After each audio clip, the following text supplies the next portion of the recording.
برحبیب خدا خاتم الانبیاء صلوات اللہم صلی علی بر علی واولاد علی صلوات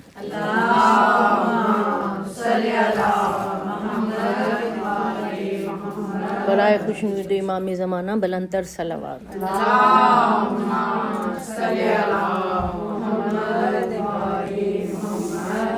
اعوذ باللہ من الشیطان الرجیم بسم اللہ الرحمن الرحیم الحمد للہ رب العالمین والصلاة والسلام علی اشرف الانبیاء والمرسلین وعلی اہل بیتہ الطیبین الطاہرین المعصومین المظلومین صلوات اللہم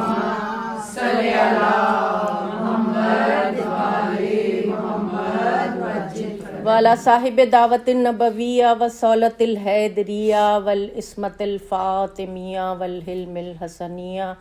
وشجاعت الحسینیہ والعبادت السجادیہ وعلوم الباقریہ وآثار الجعفریہ ومعاصر الکاظمیہ والحجج الرضویہ وجود التقویہ والنقاوۃ النقویہ والہیبۃ العسکریہ والغیبۃ القائم بامر اللہ صلوات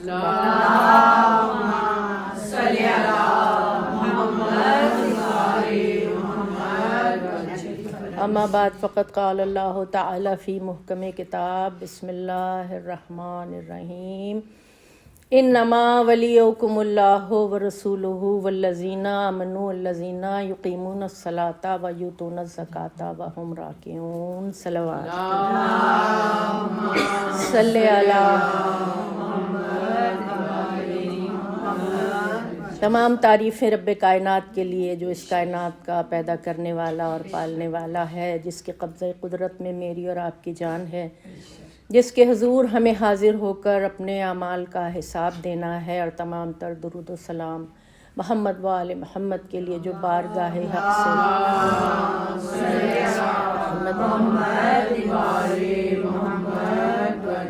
دین حق لے کر آئے اور اس کی حفاظت کا انتظام کیا۔ سرنامہ کلام کے لیے میں نے آیہ ولایت کی تلاوت کا شرف حاصل کیا۔ انما ولیکم اللہ ورسولہ، بے شک انما کلمہ حصر ہے، کلمہ تاکید، بے شک اللہ تمہارا ولی ہے، رسول تمہارا ولی ہے، اور وہ صاحبان ایمان تمہارے ولی ہیں جو حالت رکوع میں زکوٰۃ دیتے ہیں۔ مجھے غدیر تفصیل سے نہیں پڑھنی، کیونکہ آپ مکتب اہل بیت سے تعلق رکھنے والے سب جانتے ہیں کہ غدیر جو ہے وہ ہماری ولایت کا سب سے بڑا پلیٹ فارم ہے۔ لیکن آج اس ایصال ثواب کی مجلس میں اپنی بہت پیاری پھپھو جان کے ایصال ثواب کے لیے جو مجلس تیار کی ہے، فلسفہ ولایت اور عصر حاضر، یہ مجلس امام زمانہ کی خدمت میں پیش کرتی ہوں۔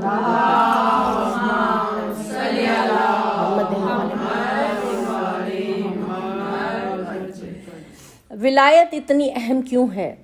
ولایت اتنی اہم اس لیے ہے کہ ولایت 1,24,000 پیغمبروں کی محنت کا ایک نچوڑ ہے۔ 1,24,000 پیغمبر، اور اس کے بعد خاتم النبیین، جب ختم نبوت کی مہر لگی اور حضور کو اس دنیا سے سفر کا حکم آیا، تو آپ نے اپنے آخری حج، جو کہ حضور کا پہلا حج بھی تھا، آخری حج کے بعد 18 ذی الحجہ 10 ہجری کو غدیر کے مقام پر ایک طویل خطبہ عنایت فرمایا، 4 گھنٹے کا خطبہ تھا، اور جس کی تفصیل میں بیان نہیں کروں گی، آپ سب جانتے ہیں، کیونکہ مجھے بہت لمبا سفر طے کرنا ہے،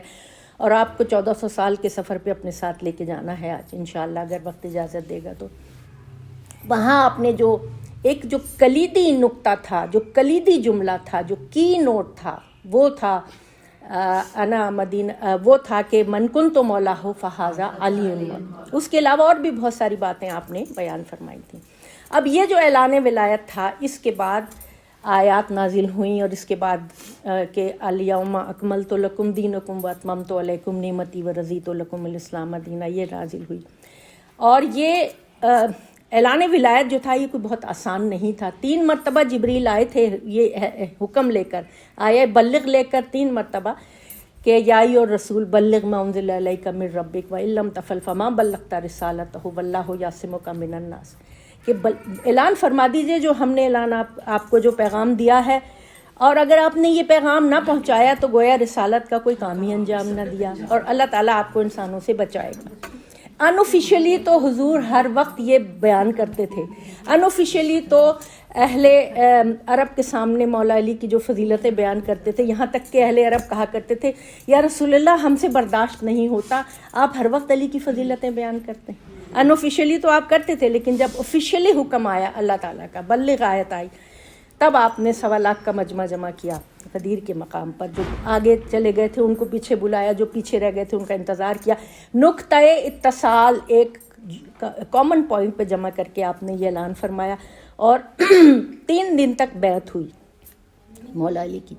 یہاں میں یہ آپ کے سامنے بیان کرنا چاہتی ہوں کہ یہ اعلان ولایت جو تھا یہ صرف مولا علی کی ذات کے لیے نہیں تھا، بلکہ تمام ائمہ کی ذات کے لیے تھا، تمام معصومین کی ذات کے لیے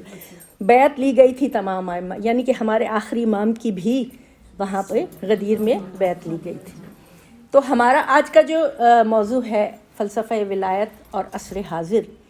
اس کو سمجھنے کے لیے یہ ضروری کہ ولایت کیوں اتنی ضروری ہے۔ ولایت جو ہے وہ اللہ تعالیٰ کا وہ وعدہ ہے کہ یہ جو دین نازل کیا، جو قرآن نازل کیا، جو کتابیں آئیں، جو پیغمبر آئے، ان کا پیغام محفوظ رہے گا۔ آخری نبی جب اس دنیا سے جا رہے ہیں، پردہ فرما رہے ہیں، تو یہ مت سمجھنا کہ وہ اپنے دین کو اور قرآن کو بغیر حفاظت کے چھوڑے چلے جا رہے ہیں، کہ تمہارا جو دل چاہے، جیسے تم نے پرانی کتابوں میں تبدیلیاں کی اور دین کی شکل مسخ کی اور بگاڑی، یہ دین اسلام جو دین قرآن ہے، جو قرآنی امت ہے، یہ معاشرہ، یہاں یہ نہیں ہوگا، کیونکہ آخری نبی ہے، اب کوئی نبی نہیں آئے گا۔ تو اللہ تعالیٰ نے پھر ولایت کا فلسفہ اور ولایت کے پیغام کو جو ہے جاری کیا اور اس کو نافذ کیا اور اس کا اعلان آفیشلی کروایا، اور ہم لوگوں مسلمانوں کو غدیر اور مباہلہ یہ جو ہے نا یہ عظیم الشان طریقے سے منانی چاہیے۔ لیکن بدقسمتی یہ ہے کہ جو تاریخ نے رخ موڑے، وہاں میں اس کا یہاں ذکر نہیں کروں گی کیونکہ بہت لمبا سفر کرنا ہے۔ ولایت جو ہے وہ قرآن کی حفاظت کے لیے ہے، ولایت جو ہے وہ اسلامی نظام کی حفاظت کے لیے ہے، ولایت جو ہے 1,24,000 پیغمبروں کے پیغام کی حفاظت کے لیے ہے، اور اس کا اعلان اللہ تعالیٰ کے حکم سے کر دیا گیا۔ اور ولایت جو ہے صرف ہم کہتے ہیں نا مولا علی مدد کرنے والے، صرف مدد ویسی مدد نہیں ہے، بلکہ یہ قرآنی احکامات کی بھی حفاظت ہے، عقائد کی بھی حفاظت ہے، اخلاقیات کی بھی حفاظت ہے،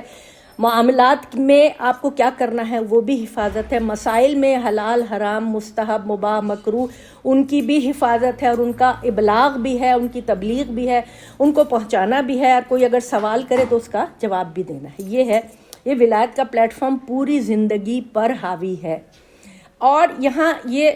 ظاہر ہے سب اپنے ہمارے برصغیر والے ہی لوگ بیٹھے ہوئے ہیں، یہاں میں ایک عرض کروں کہ برصغیر میں ولایت کا لفظ آپ لوگوں نے سنا ہوگا، ولایتی سلک اور ولایتی جارجٹ اور ولایتی برتن اور ولایت کی تعلیم، اور وہ کیوں یہ ہمارے بزرگوں نے، مجھے ایسا لگتا ہے ہمارے بزرگوں نے اس کو اس لیے نافذ کیا تھا ولایت کے، جب ہم اپنے بچپن میں سنتے تھے کہ فلاں ولایت سے تعلیم حاصل کر کے آیا ہے، کہ ایک ولایت کے بہترین معیار کا دماغ میں جو ہے نا خیال پیدا ہو جائے، ہر چیز کا اعلیٰ ترین معیار جو ہے وہ ولایت ہے نا، ولایتی ہو بھائی، وہ دیسی چیز نہیں پسند، ولایتی پسند ہے۔ تو یہ اس لیے تھا کہ اب آ کے 2021 میں جب ہمارے پاس پوری دنیا کا کینوس کھل گیا ہے، اور جب ہم امام عصر کا انتظار کر رہے ہیں اور ہر وقت اٹھتے بیٹھتے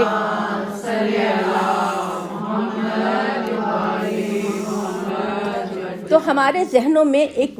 ولایت کا تصور محکم مستحکم ہو جائے، پکا ہو جائے، اعلیٰ ترین درجہ معیار تعلیم کا، عقیدے کا، عمل کا، کردار کا، اخلاق کا، تبلیغ کا، ہر چیز کا اعلیٰ ترین معیار جو ہے وہ ولایت سے ہی منسلک ہے۔ اور یہ ولایت اتنا اہم ترین جو ہے وہ پیغام ہے کہ اس کے بغیر کوئی عمل قبول نہیں۔ یہ خیر بہت لمبی بحث ہے، میں صرف اتنا جملہ کہتے ہوئے آگے بڑھوں کہ ولایت کا جب اعلان ہوا غدیر میں، اور مولا علی کو صحاب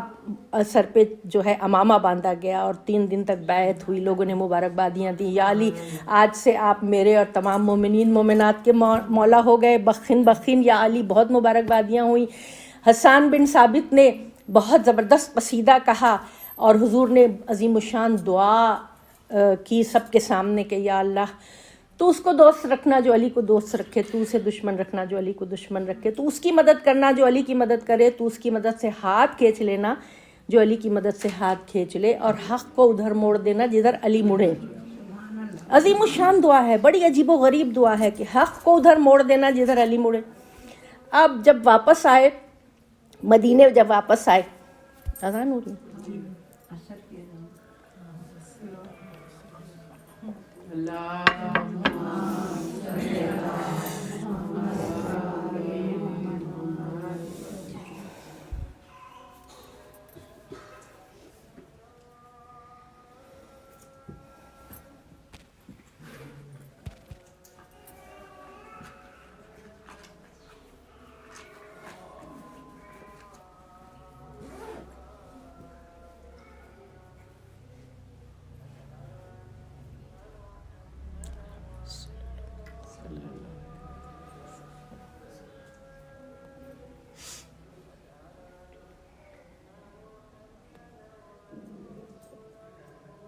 درود بھیجی محمد۔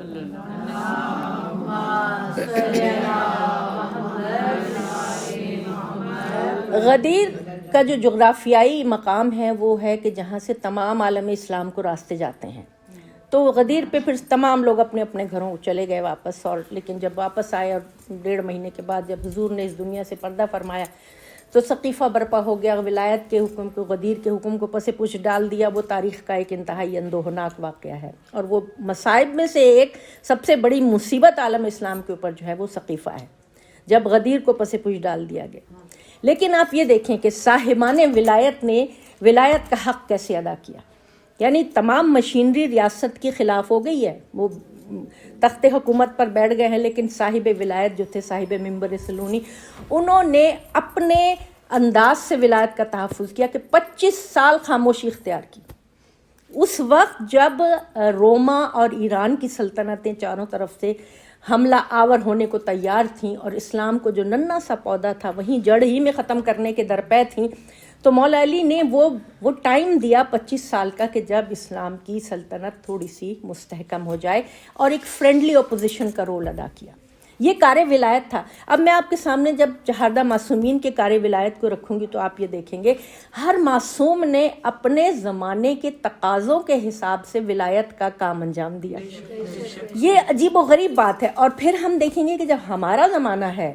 تو 21ویں صدی ہے، اور ڈیجیٹل اور یہ موبائل اور یہ سب کچھ ہے، تو ہمیں کار امامت جو ہمارے امام عصر ہیں ان کی مدد کرنے کے لیے صلی علی محمد والے ان کے آنے کی تیاری کرنے کے لیے ہمیں کیا کرنا ہے؟ دراصل ہمیں اس بات کی تیاری کرنی ہے۔ تو امام نے 25 سال کی خاموشی، اس کے بعد 4.5 سال کا دور حکومت جو انتہائی شورش کا شکار رہا کہ جمل اور صفین اور نہروان، اور اس کے بعد فزت برب الکعبہ کا نعرہ بلند کرتے ہوئے میرے مولا اپنے خون میں نہا گئے، یہ ولکار ولایت انجام دیا۔ اور یہ فزت برب الکعبہ کا جو جملہ تھا، اس نے بتایا کہ رب کعبہ کی قسم میں کامیاب ہو گیا۔ کس طرح کامیاب؟ آج کا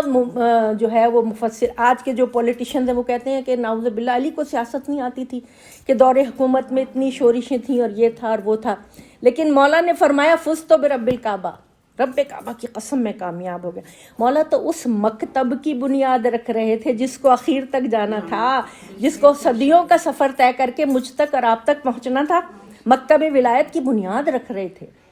اس کے بعد اب ہم آتے پھر جو شہزادی سیدہ سلام اللہ علیہ صلی اللہ محمد ولایت کی محافظ بن کے میری بیوی کیسے آئی ہیں، آپ سب جانتے ہیں، مجھے یہاں بیوی کے مصائب نہیں پڑھنے ہیں، لیکن شہزادی نے اہل مدینہ کے گھروں پہ دستک دے کر اپنے بچوں کے ساتھ، اور آپ نے یہ بتایا کہ تم نے حق کو اس کی جگہ سے ہٹا دیا ہے، تم نے ولایت کو اس کی جگہ سے ہٹا دیا، یاد دلا رہی تھیں۔ اور خطبہ جو فدق آپ نے جو فرمایا، اور اس کے بعد جو مدینے والے کہتے ہیں کہ سیدہ اتنا روتی تھیں کہ وہ جاتے تھے، یا علی سیدہ سے کہیں یا دن میں رویا کریں یا رات کو رویا کریں، ہماری نیندیں خراب ہوتی ہیں، ہمارے کام۔ تو ایک کمزور نحیف عورت کی آواز اتنی بلند کیسے ہو گئی کہ مدینے کے در و دیوار جو ہے وہ لرزنے لگے؟ یہاں سوچئے، یہاں رکیے کہ جو ولایت کو اس کے حق ہٹا دینے کی وجہ سے بی بی کا جو پروٹیسٹ تھا، جو احتجاج تھا، اس میں اتنی طاقت تھی کہ مدینے کے در و دیوار بی بی کے ساتھ روتے تھے. اور جو شہزادی نے خطبہ فدق ادا کیا، خطبہ فدق کو کہتے ہیں کہ ام نہج البلاغہ ہے، اور اہل بیت کے بچہ جو تھا اس کو خطبہ فدق زبانی یاد تھا، زبانی یاد کرایا جاتا تھا کہ یہ پہلا احتجاج تھا ولایت کے حق کو محروم کر دینے کے حوالے سے. بی بی کا پہلا احتجاج تھا. ہم صرف یہ جانتے ہیں کہ بی بی اپنے حق کے لیے گئی تھیں. آپ ذرا خطبہ فدق اٹھا کے پڑھیں اور دیکھیں جو بی بی نے ارشاد فرمایا تھا اور ان کو یاد دلایا تھا. اور بی بی نے آخر میں کیا کہا تھا جو آج ہو بہو پورا فرمایا تھا کہ تم نے جو کیا ہے نا، تو اب خلافت کی اونٹنی کے تھنوں میں سے دودھ کی بجائے خون نکلے گا، کچھ نہیں ملنے والا تمہیں. اور اب آپ دیکھ لیں کیا حال ہو رہا ہے. آپ کی جو پیشین گوئی آج تک ہو بہو ہمارے سامنے پوری ہوئی. شہزادی نے اپنی مختصر حیات طیبہ میں یعنی کہ اپنی جان دے دی، اپنی اتنا زخم اٹھائے وہ سب، اور آپ نے ولایت کا تحفظ کیا. پھر میرے مولا حسن نے کس طرح ولایت کا تحفظ کیا. انتہائی مکار عیار بادشاہ امام کے سامنے تھا اور تمام مکر و فریب کے ساتھ جو ہے وہ تخت پر بیٹھا ہوا تھا. تو میرے مولا نے صلح کا جو قدم اٹھایا، آپ کی دعا جو اس میں ہے نا، فرمایا کہ تمہیں میری صلح اس طرح سمجھ میں نہیں آئے گی جس طرح موسیٰ کو خضر کے احکامات سمجھ میں نہیں آئے تھے. اصحاب کہف کا جو ہے نا،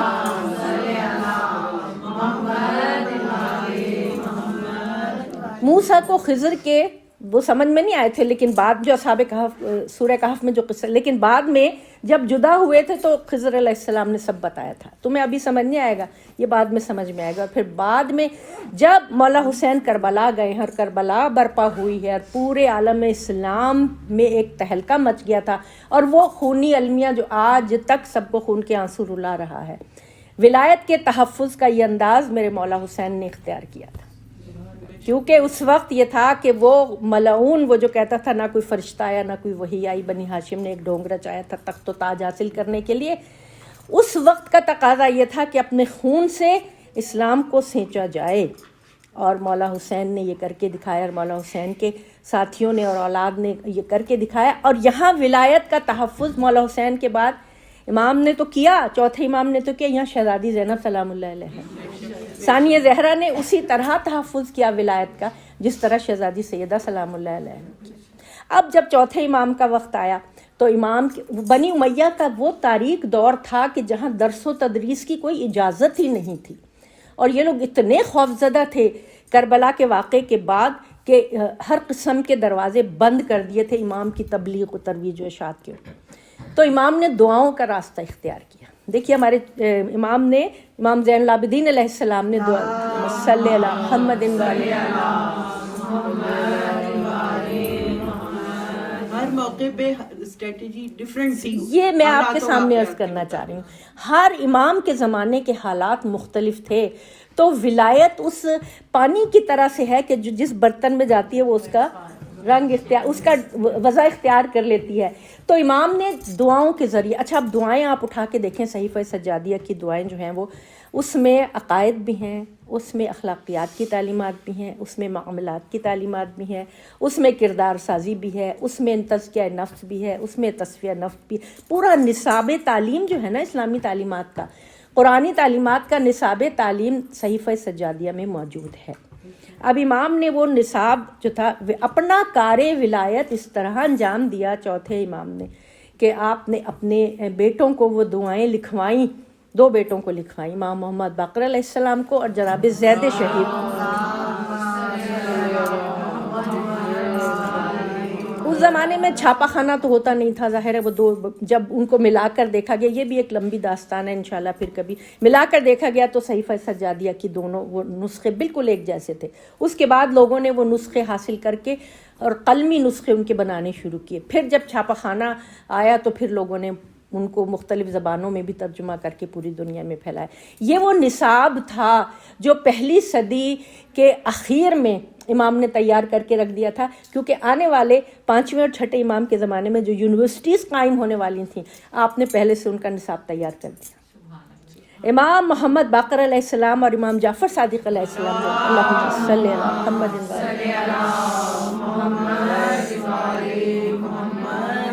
اب ان ائمہ نے کیسے کار ولایت انجام دیا کہ ان ائمہ کے زمانے میں بنی امیہ اور بنی عباس آپس میں تخت و تاج کی کشمکش میں اپنے چقلس میں مبتلا مصروف تھے اور آپس میں لڑ جھگڑ رہے تھے. یہ ٹرانزیشنل پیریڈ تھا، تو ان کو ائمہ معصومین کو، ان دو ائمہ معصومین کو خاص طور سے تھوڑا سا ٹائم مل گیا تھا. نصاب تو تیار کر دیا تھا، جد امجد نے نصاب تیار کر دیا. اب امام نے جو مدرسے اور اوپن یونیورسٹیز جو قائم کیں، جہاں 4000 شاگرد تھے امام کے، جہاں تمام علوم پڑھائے جاتے تھے، علوم فقہ سے لے کے حدیث سے لے کے فلسفہ اور کلام اور جغرافیہ اور تاریخ اور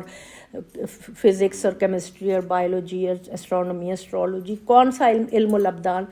کون سا علم تھا جو نہیں پڑھایا جاتا تھا. امام کی لائبریری، امام کی یونیورسٹی میں 4000 شاگرد تھے، جس میں صرف مسلمان نہیں تھے، باقی غیر مسلم بھی، عیسائی بھی اور زندیق بھی، اور جو بھی آتا تھا اس کو ویلکم کیا جاتا تھا، اور اس کے ایسے ایسے سوالات کے جواب دیے جاتے تھے کہ اگر وہ سوال کوئی مجھ سے اور آپ سے کرے نا تو ہم اٹھ کے اس کو ماریں. تمہاری جرت کیسے ہوئی یہ سوال کرنے کی؟ لوگ ایسے ایسے گستاخانہ سوال کیا کرتے تھے، مگر امام مسکرا کے اس کا جواب دیتے. یہ ہے وہ علم، یہ ہے وہ اختیار، یہ ہے وہ طاقت جو ولایت کے ذریعے امام کو حاصل ہوا. ولایت کے ذریعے امام کو حاصل ہوا، کیونکہ دیکھیے قرآن نے کیا کہا کہ سورہ بقرہ آیت 124 کہ جب ہم نے ابراہیم کو پے در پے آزمائشوں سے آزمایا اور وہ اپنے امتحان میں پورے اترے تو ہم نے انہیں انسانوں کا امام بنا دیا. اب اتنا بڑا مرتبہ ملا تو ابراہیم کے دل میں خواہش پیدا ہوئی ومن ذریتی، اب میری اولاد. تو اللہ تعالیٰ نے فرمایا لا ینال عہد الظالمین، کہ یہ عہدہ ظالموں کو نہیں ملے گا. گویا تمہاری اولاد میں کچھ لوگ ہوں گے ایسے، ظالم بھی ہوں گے، معصوم بھی ہوں گے، تو یہ عہدہ ملے گا معصوموں کو. اب یہ چلتے چلتے جو ہے یہ پہنچی ولایت حضور تک، اور اس کے بعد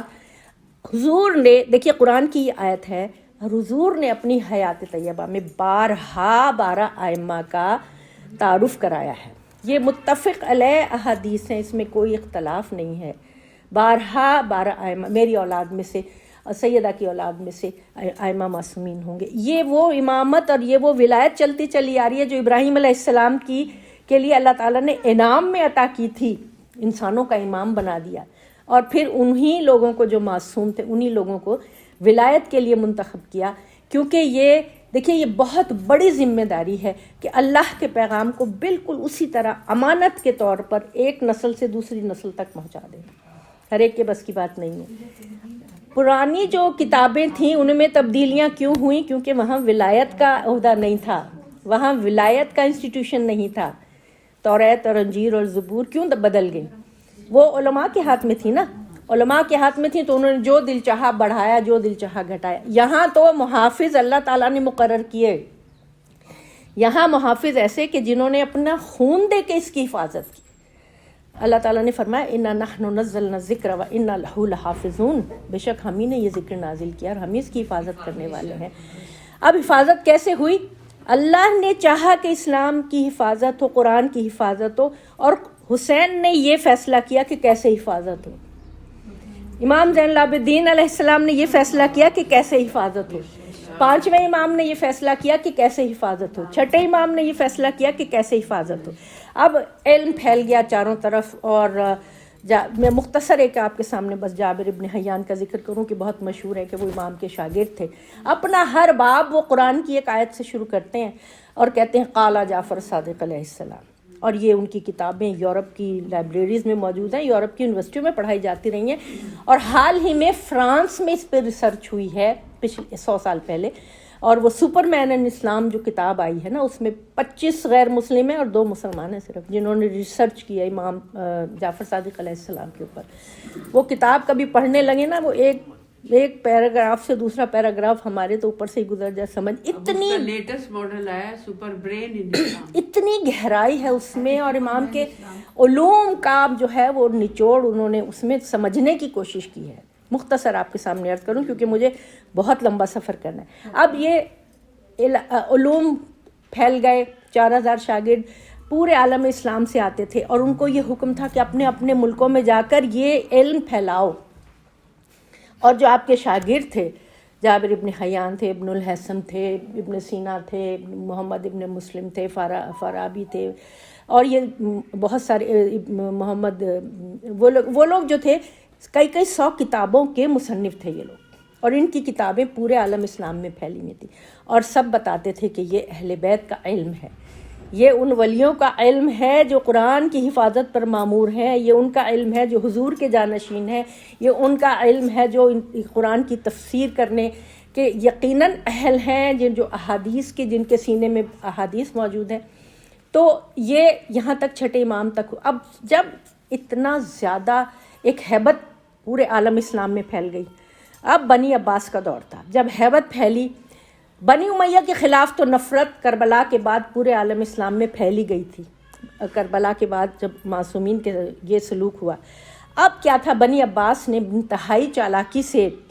اہل بیت کا نعرہ بلند کیا، اور یہ امام علی کا نعرہ بلند کیا، اور کہا تو ہم تو امام جعفر صادق علیہ السلام کو حکومت دینا چاہتے ہیں اور ان کا علم بلند کرنا چاہتے ہیں، ان کے نام پہ حکومت حاصل کی۔ یہ مکاری عیاری جو تھی بنی عباس کی، وہ بہت ظالم تھے، بنی امیہ سے بھی ظالم اور خطرناک تھے۔ اب جب ان کا اتنی دھاک پورے عالم اسلام پر بیٹھ گئی، مولا علی کے علم کی، نہج البلاغہ کے خطبوں کی، مولا عباس کی تلوار کی، مولا حسین کی شہادت کی، یہ جب پھیل گئی، اب بنی عباس جو تھے بڑے خوف زدہ رہنے لگے۔ ان کو کہیں کسی طرح اہل بیت کو کسی طرح سر اٹھانے نہیں دینا ہے، یہ بنی عباس نے طے کر لیا تھا، فیصلہ کر لیا تھا۔ یہاں جو تھا، جب 7ویں امام کا زمانہ آیا، امام موسیٰ کاظم علیہ السلام کا،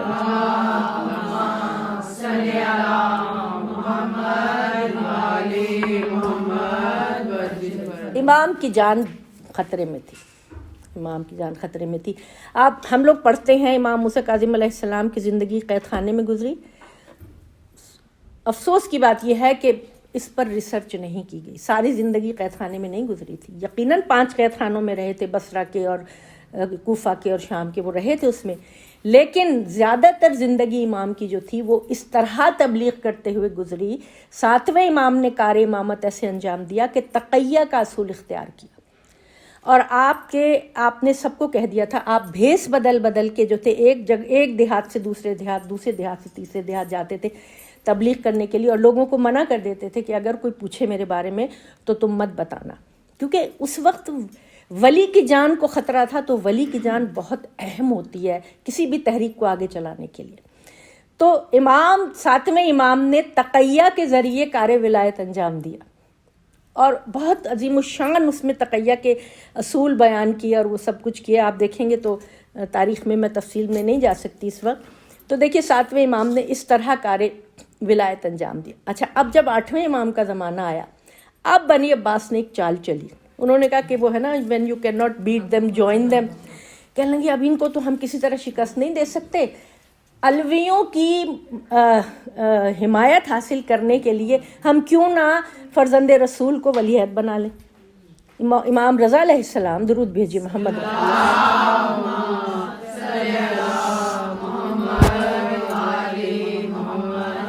کہنے لگے جی، اور زبردستی، اب میں پوری تفصیل نہیں بیان کر رہی ہوں، مدینے سے بلایا میرے مولا کو زبردستی سر جدا کر دینے کی دھمکی دے کر مامون نے، کہ اگر آپ نہیں آئیں گے تو آپ کا سر تن سے جدا کر دیا جائے گا۔ اور اسی حالت میں میرے مولا مدینے سے نکلے ہیں جیسے مولا حسین نکلے ہیں، کہ روتے ہوئے نکلے اور مجلس کرتے ہوئے اور الوداع کہتے ہوئے، کیونکہ ان کو پتہ تھا کہ یہ جو ہے میرے ساتھ یہ کیا کرنے والا ہے۔ لیکن دیکھیے یہاں جو یہ 8ویں امام کا کار ولایت ہے نا، یہ بہت سارے لوگوں نے اس پہ بڑے اعتراضات بھی کیے ہیں اور بہت زیادہ کیا کہ فاسق و فاجر کی جو ہے وہ ولی عہدی کیوں قبول کر لی مولا نے۔ امام نے دیکھیے کار ولایت کس طرح انجام دیا ہے 8ویں امام کا، بڑا عجیب و غریب ہے یہ۔ صرف 8ویں امام ایسے ولی ہیں جن کو سب سے زیادہ ایکسپوجر ملا، 3 سال کا ایکسپوجر ملا مامون کے دربار میں۔ آپ نے کیا دعا کی تھی کہ پروردگار تو مجھ سے ایسے مواخذہ نہ کرنا جیسے تو نے یوسف سے مواخذہ نہیں کیا تھا، کہ یوسف نے بھی تو فرعونوں کی اس میں کہا تھا نا کہ مجھے تم خزائن الارض پہ مقرر کر دو، میں امین بھی ہوں اور میں علیم بھی ہوں۔ تو وہ تو نبی اللہ تھے، لیکن وہ فرعونوں کے اس میں آ گئے تھے۔ اب یہ کم از کم کلمہ گو تو ہے، اب اس کے یہ منافق ہے جو بھی ہے کلمہ گو تو ہے، لیکن امام اپنے شیعوں کو ساتھ ساتھ کہتے جا رہے تھے بہت زیادہ خوش مت ہونا، یہ جو ولی عہدی کا ڈھونگ رچا رہا ہے نا یہ ہونے والا نہیں ہے، یہ صرف اس نے چال چلی ہے چال چلی ہے تاکہ یہ اپنی سلطنت کو مستحکم کر سکے۔ امام کو بھی علم تھا، اور جب ولی عہدی بہت شان و شوکت سے ہوئی تھی، اس کی تفصیل میں میں نہیں جاؤں گی، لیکن وہ امام کے نام کا سکہ ڈالا گیا تھا اور بہت شان، اور وہ لیکن امام نے اپنے شیعوں کو بتا دیا تھا زیادہ خوش ہونے کی ضرورت نہیں ہے۔ اور وہی ہوا کہ 3 سال کے بعد جب اس نے دیکھا کہ سب کے دل امام کی طرف اس طرح مائل ہو گئے ہیں اور لوگ جو ہیں وہ امام کا کلمہ پڑھنے کو تیار ہیں، وہ بہت سارے واقعات ایسے تھے، نماز عید والے واقعات ایسے تھے، اور وہ سب سے زیادہ وہ جو نیشا پور والا واقعہ تھا، اس کے بعد وہ جو قالین میں سے شیر نکل کے جو وہ جادوگروں کو، اس کے بعد تو لوگوں کو نے کہا کہ یہ تو دراصل تخت کے حقدار تو یہ ہیں۔ اس کے بعد مامون نے انگوروں میں زہر دینے والا وہ کیا۔ بہرحال اب 8ویں امام تک آپ نے دیکھا ہر ولی نے اپنے اپنے زمانے کے مطابق کار ولایت انجام دیا۔ 9ویں 10ویں اور 11ویں ائمہ جو تھے، ان کے زمانے میں بنی عباس نے سیاسی طور پہ ان لوگوں پر بہت پابندیاں، اور ان ائمہ معصومین کی عمریں بھی بہت کم تھیں، بہت پابندیاں سیاسی طور سے لگائیں اماموں کے اوپر۔ اور یہاں دیکھیے کس طرح کار ولایت انجام دیا۔ امام علی نقی علیہ السلام، درود بھیجے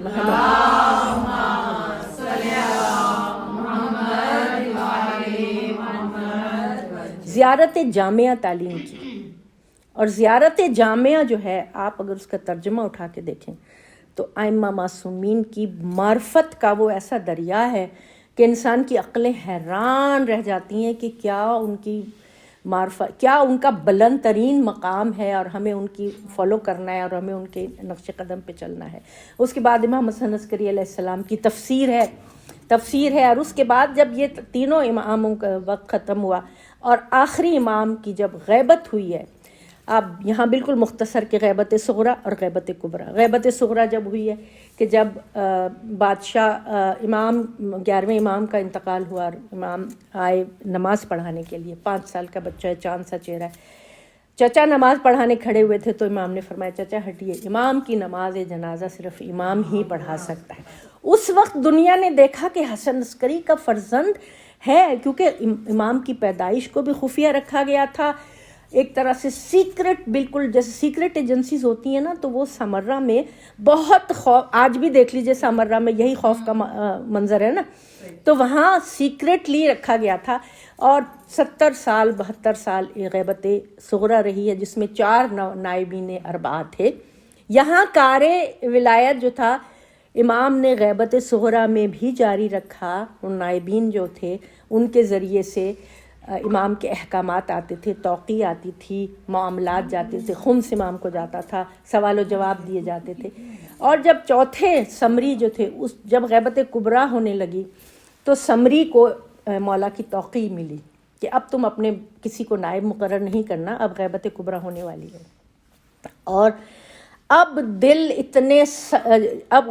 بہت طویل عرصے کے بعد جو ہے وہ ظہور ہوگا، جب دل سخت ہو جائیں گے، جب دنیا جو ہے ظلم سے بھر جائے گی، اس وقت ظہور ہوگا۔ تو وہ غیبت کبریٰ ہوئی، جو آج دیکھیے 1250 سال ہو گئے، اور ہم اور آپ غیبت کبریٰ کے زمانے میں ہیں۔ اور اب دیکھیں کہ امام عصر اپنا کار ولایت کیسے انجام دے رہے ہیں۔ درود بھیجیے محمد۔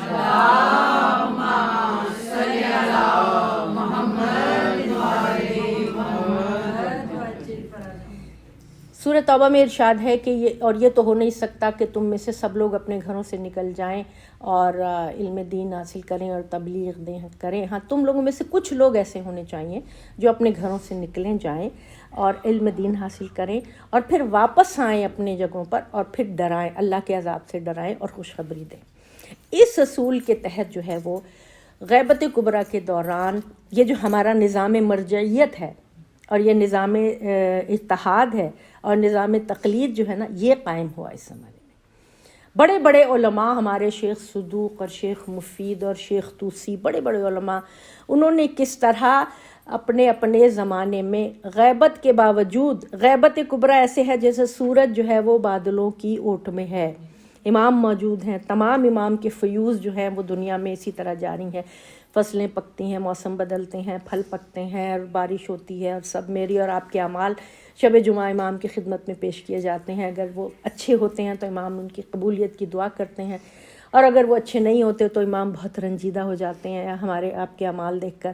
اور امام نے فرمایا کہ ہم ایک لمحے بھی تم سے غافل نہیں ہیں.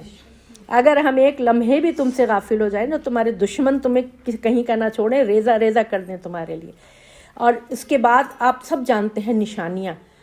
نشانیاں جو حضور سے لے کے اور 11ویں امام تک سب نے بتائی ہیں آخری امام کی نشانیاں. حضور نے فرمایا نا کہ میرے اہل بیت میں سے ایک مرد ظہور کرے گا, قیامت آنے میں چاہے ایک دن بھی کیوں نہیں باقی ہوگا. یہ متفق علیہ احادیث ہیں. اور اس میں امام مہدی علیہ السلام, درود بھیجے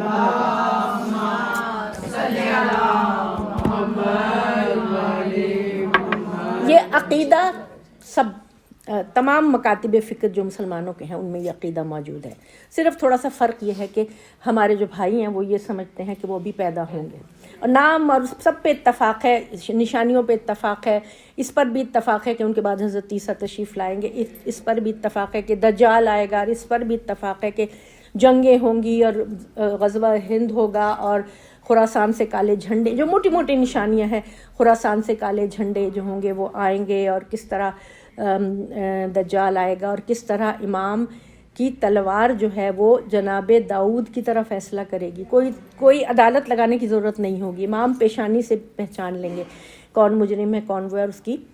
گردن جو ہے اڑائیں گے. اور سب سے زیادہ خون حسین کا بدلہ لینے والے, انتقام خون, یا سار اللہ وابن سارہ, خون کا بدلہ لینا. اور وہ کیونکہ سورہ بنی اسرائیل میں یہ فرمایا کہ اور جو مظلومیت کے ساتھ قتل کر دیا جائے اس کے وارث کو اس کے وارث کو یہ حق ہے کہ وہ خون کا بدلہ لے, انتقام مفہوم بیان کر رہی ہوں, لیکن اس کو بھی چاہیے کہ وہ قتل میں اسراف نہ کرے. تو اس کے علاوہ قرآن میں بہت سی آیات ایسی ہیں جو کچھ ڈائریکٹلی اور کچھ انڈائریکٹلی امام کے ظہور کی طرف اشارہ کرتی ہیں. هو الذی ارسل رسولہ بالہدی ودین الحق لیظہرہ علی الدین کلہ ولو کرہ المشرکون. اللہ تعالیٰ تو وہ ہے جس نے کہ اپنے دین حق اور ہدایت دے کر بھیجا ہے, کس لیے کہ دین اسلام تمام ادیان پر غالب آئے, چاہے مشرکین کتنا ہی برا کیوں نہ مانے. اور سورہ فتح میں یہی الفاظ ہیں, لیکن اخیر میں یہ کہا وکفیٰ باللہ شہیدا. تو یہ آیات, اور سورہ صف میں یہ آیات ہیں, اور یہ کئی جگہ قرآن نے وعدہ کیا ہے, نُرِیدُ أَن نَمُنَّ عَلَى الَّذِينَ اسْتُضْعِفُوا فِي الْأَرْضِ وَنَجْعَلَهُمْ أَئِمَّةً وَنَجْعَلَهُمُ الْوَارِثِينَ, کہ ہم نے تو ارادہ کر لیا ہے کہ جن کو زمین پر کمزور کر دیا گیا ہے ہم ان کو اس زمین کا وارث بنائے اور اس زمین کا امام بنائے. پوچھا تھا میرے مولا سے صاحب ممبر سلونی سے کہ مولا اس میں مستضعفین کون ہیں؟ آنکھوں میں آنسو بھر کے فرمایا تھا کہ خدا کی قسم مستضعفین ہم ہیں, کہ ہدایت ہم ہی سے شروع ہوئی تھی اور ہم ہی پر ختم ہو گئی, لیکن ہمیں ہمارا حق نہیں دیا گیا. تو حق حکومت تو ان کا ہے کہ جن کو غدیر میں تاج ولایت پہنایا گیا. نظام اسلام تو اس وقت قائم ہوگا جب صحیح معنوں میں علماء, وہ عالم کہ جو پورا علم رکھتے ہیں, قرآن کا علم رکھتے ہیں, حدیث کا علم رکھتے ہیں, فقہ کا علم رکھتے ہیں, اور حلال و حرام کا علم رکھتے ہیں, اخلاقیات کا علم رکھتے ہیں, پورے معاملات کا علم رکھتے ہیں. تو اصل تو حکومت کرنے کا ان کو حق ہے. اچھا اب یہاں آ کے دیکھیے ہمارے اور آپ کے زمانے میں ہم اس حوالے سے پھر بھی خوش نصیب ہیں کہ ہمارے پاس ایک ہراول دستہ موجود ہے. یہاں ولایت فقیہ, اگرچہ کہ کچھ بہت سارے لوگ اس پہ جو ہے نا وہ نہیں کرتے, اتفاق نہیں کرتے, لیکن جب ولایت چلی ہے غدیر سے لے کے اور یہاں 21ویں صدی 20ویں صدی میں ولایت فقیہ تک پہنچی ہے, تو یہ کانسیپٹ کلیئر ہونا شروع ہوا کہ ایران میں ہمیں ایک چھوٹی سی مثال ملتی ہے, وہ پرفیکٹ نہ بھی ہو لیکن ایک مثال تو ہے نا ہمارے سامنے. سپریم لیڈر جو ہیں وہ ان کے ولی فقیہ جو ہیں وہ آیت اللہ خامنائی جو ہیں, میں کوئی پولیٹیکل بات نہیں کر رہی ہوں, لیکن اس لیے کہ یہ ایک ماڈل ہمارے سامنے ہے کہ وہ عالم کہ جن کے 50 سال اس میں گزر جاتے ہیں. آپ دیکھیں جو ہمارے مجتہدین ہیں, جن کے رسالے ہیں, جن جو ہمیں وہ توضیح المسائل ہیں, ان کو کتنے علوم میں ماہر ہونا پڑتا ہے. ہارورڈ اور MIT کے 7-8 PhD کے برابر ہمارا عالم جو ہے وہ علم حاصل کرتا ہے. 50 سال وہ علم حاصل کرتا ہے, کم از کم 35 سال, زیادہ زیادہ 50 سال. ابھی علامہ عقیل الغروی جو ہیں کتنے بڑے عالم ہیں, مگر ابھی وہ ٹائم لے رہے ہیں اپنا مجتہد بننے کے لیے کہ میرا رسالہ آئے گا اور میرا وہ آئے گا. تو یہ میں نوجوانوں کو, خاص طور سے بچیوں کو یہ بتانا چاہتی ہوں کہ جو آج کل تھوڑا سا دجال کا ذکر. جو آج کل جتنی گلیمر ہمارے سامنے ہے اور جتنی یہ ٹیکنالوجی ہے اور جتنا یہ فیشن ہے اور جتنا رنگ ہے اور جتنا شور ہے جتنا میڈیا کا اور یہ جہاز اور یہ سب چیزیں جو آپ کے سامنے موبائل اور فون اور یہ سب چیزیں، اب یہ ڈیجیٹل دنیا ہے 21ویں صدی. ڈیجیٹل دنیا میں کبھی بھی مت سمجھیں کہ آپ کسی یعنی کہ آپ کسی اور سے مروب ہو جائیں اور مکتب ولایت کو چھوڑ دیں. آج کی ڈیجیٹل دنیا میں نوجوانوں کو اپنا رابطہ واسطہ امام عصر کے ساتھ قائم کرنا ضروری ہے.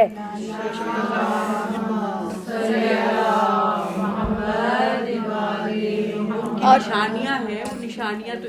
اتنی نشانیاں ہیں، وہ ٹیکنالوجی کی ہیں. جب امام ظہور فرمائیں گے وہ بتایا گیا کہ وہ ان کی ٹیکنالوجی، تو پھر اب یہ جو ٹیکنالوجی یہ بھی تو اللہ تعالیٰ ہی نے سکھائی ہے نا بندوں کو. تو بس میرا ٹائم میرے خیال ہے میں نے بہت لے لیا. کیا ٹائم ہو گیا؟ 50 منٹس ہو گئے نا، بس 1 گھنٹہ ہو گیا. میں اب ختم کرتی ہوں. لیکن مجھے یہاں آپ کو لے کر آنا تھا، آپ کی فکر کو یہاں لانا تھا. کوئی نہ یہ سمجھے کہ 1400 سال پرانا مذہب تھا تو اب ہم کیا کریں. اب تو اتنی ماڈرن دنیا ہو گئی، اتنی زیادہ جو ہے ٹیکنالوجی ہے، اتنا لندن امریکہ کے خواب ہم سب دیکھتے ہیں. میرے آپ کے بچے سب وہیں جا رہے ہیں، سب کا رخ وہیں ہے، وہی جنت نظر آتی ہے سب کو. ٹھیک ہے نا. اب کیا یہاں بس میں ایک جملہ کہہ کے اپنی تقریر کے اختتام تک پہنچوں. انا مدینۃ العلم و علی بابھا، میں علم کا شہر ہوں اور علی اس کا دروازہ ہے. اب جو یہاں مدینہ ہے نا، یہ ہے لفظ مدینہ ہے. یہ جو شہر مدینہ یہ نہیں ہے، یہ تو بعد میں بنا ہے. مدینہ تو وہ تو یثرب تھا. جب حضور تشریف لے گئے تو اس کا نام مدینۃ النبی ہو گیا. مدینہ عربی کا لفظ ہے جس کا مطلب یہ ہے ماڈرن سٹی،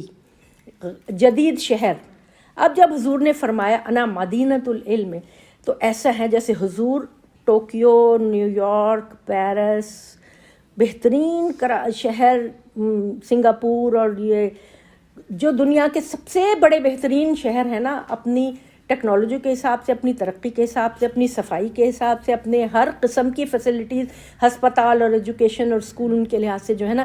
اس کی مثال آپ لے لیں بلا تشبیہ. ظاہر ہے حضور کی مثال تو ہو نہیں سکتی، لیکن مجھے اور آپ کو سمجھانے کے لیے جب مدینہ بولا ہے ماڈرن سٹی، تو اب آپ یہ دیکھیں جب ماڈرن سٹی اس زمانے کی آپ نے بولا علی بابھا، اور علی جو ہیں ولی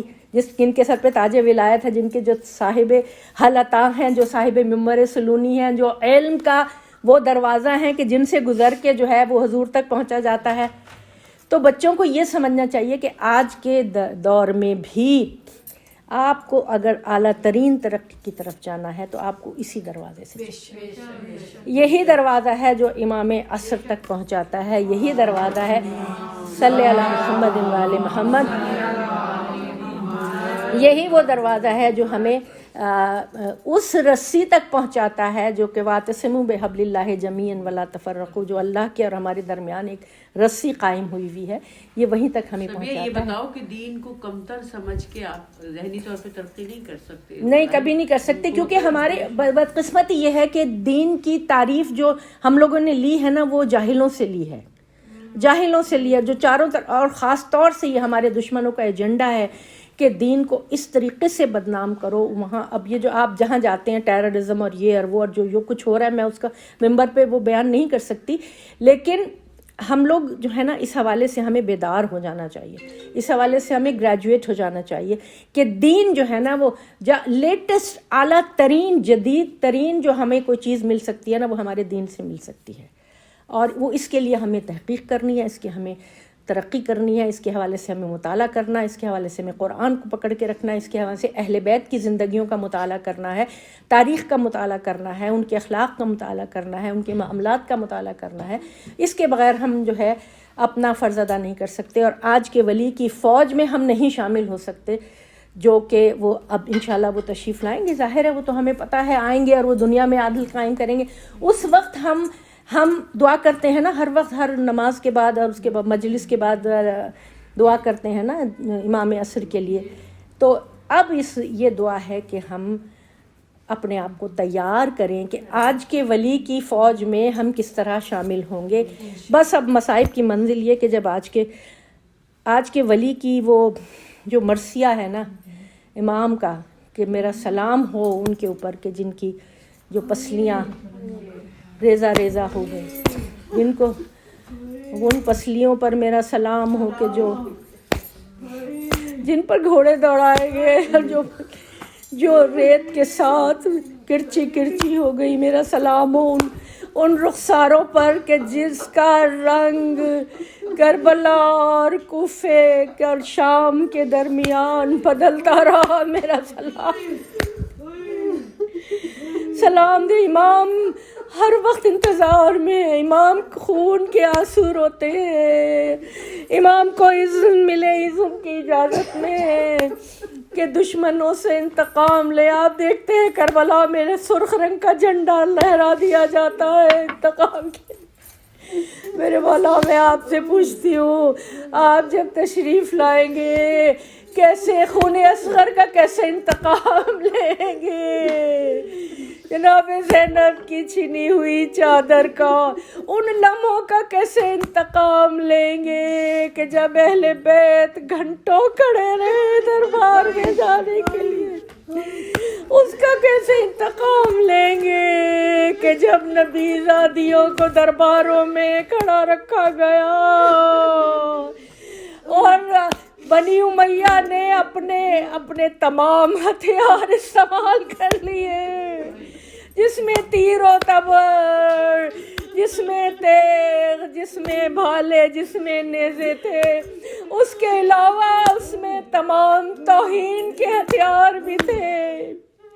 اس کے علاوہ اس میں وہ تکبر اور غرور۔ اے مولا کیسے انتقام لیں گے کہ جب سر حسین تشتے طلوع میں رکھا ہوا تھا اور یزید چھڑی سے بےادبی اور کیسے انتقام لیں گے اس لمحے کا کہ جب میری شہزادی کے دل پہ قیامت گزر گئی۔ بی بی فضہ کی حمایت میں حبشی غلام تلواریں کھینچ کے باہر آ گئے اور کہا ہے یزید اگر ہمارے قبیلے کی عورت کی طرف کسی نے آنکھ اٹھا کے دیکھا تو یہاں خون کا دریا بہہ جائے گا۔ ہائے میری شہزادی نے مدینے کی طرف فریاد کی تھی، نانا ایک کنیز کی حمایت میں غلام کھڑے ہو گئے، آپ کی نواسی بے مخنا و چادر بے سہارا کھڑی ہے۔ الا لعنت اللہ علی القوم الظالمین وسيعلمون الذين ظلموا أي منقلب ينقلبون۔ مومنات 3 مرتبہ درود، 1 مرتبہ الحمد، 3 مرتبہ قل هو اللہ، پھر درود پڑھ دیجئے۔ یہ جو تمام جو قرآن پڑھا گیا، جو مجلس، جو ذکر ہوا، جو گریہ ہوا، جو آنسو، ان سب کا ثواب صالحہ بیگم بنت محمد نقی کو پروردگار 4 معصومین کے وسیلے سے اس سب کا ثواب ان کو پہنچے۔ اللہم صلی علی محمد، اللہم صلی